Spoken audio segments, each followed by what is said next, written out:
Bharatiya Janata party Tonk द्वारा आज circuit house में भारतीय जनसंघ के संस्थापक पंडित दीनदयाल उपाध्याय की पुण्यतिथि भाजपा जिलाध्यक्ष अजीत सिंह मेहता की उपस्थिति में मनाई गई।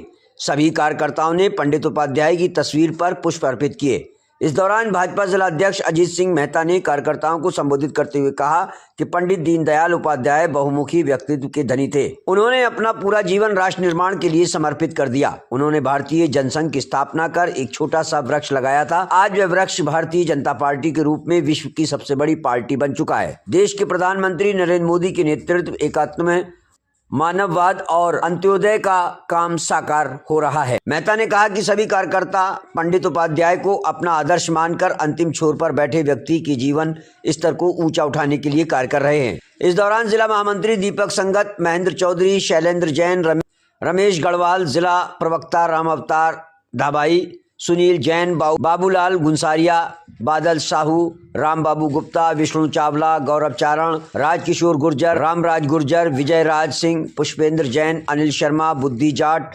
जयनारायण वर्मा, सीताराम चावला, मुकेश यादव, बुद्धि प्रकाश शर्मा, तौसीफ खान, अमजद अली, हसीन, लेखराज महावर, चीतरलाल महावर, सुरेंद्र तारिक सहित कई कार्यकर्ता मौजूद रहे।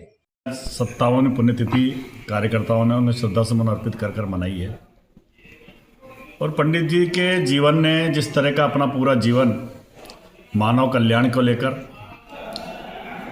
इस देश का वो व्यक्ति जो आखिरी छोर पे बैठा है उसके जीवन के स्तर ऊंचा ऊपर उठे, उसके लिए पूरे जीवन एकात्म मानववाद के लिए काम करा और उन्होंने काम करते करते इस विचार के लिए अपनी शहादत तक दे दी।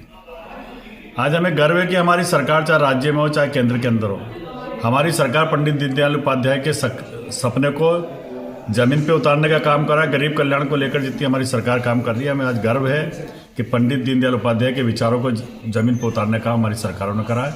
और आज मैं कार्यकर्ताओं से यही आह्वान और निवेदन करता हूँ कि पंडित जी ने जिस तरह का जीवन जिया है, अपने लिए नहीं समाज के लिए, समाज का आखिरी छोर पर बैठे व्यक्ति का जीवन ऊपर उठे, उसकी चिंता की। हम सबको मिलकर भी राजनीतिक क्षेत्र में काम करते करते कहीं ना कहीं हमें अपने आप को समाज से जोड़कर समाज के पीड़ित वर्ग के साथ खड़ा होने का प्रयास करना चाहिए।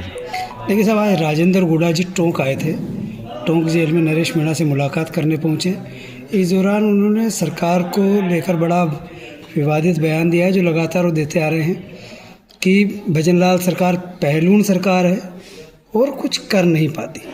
आज हमें गर्व है कि राजस्थान के अंदर भजनलाल जी शर्मा के नेतृत्व में जो सरकार काम कर रही है, वो ऐतिहासिक काम कर रही है। उनका जिस तरह का बजट था, कह सकता हूं कि मैं 200 के 200 विधानसभा में, चाहे सत्ता पक्ष के लोग चाहे विपक्ष के लोग, सबको समान रूप से बजट देकर और विकास की गंगा को बहाने का उन्होंने काम करा।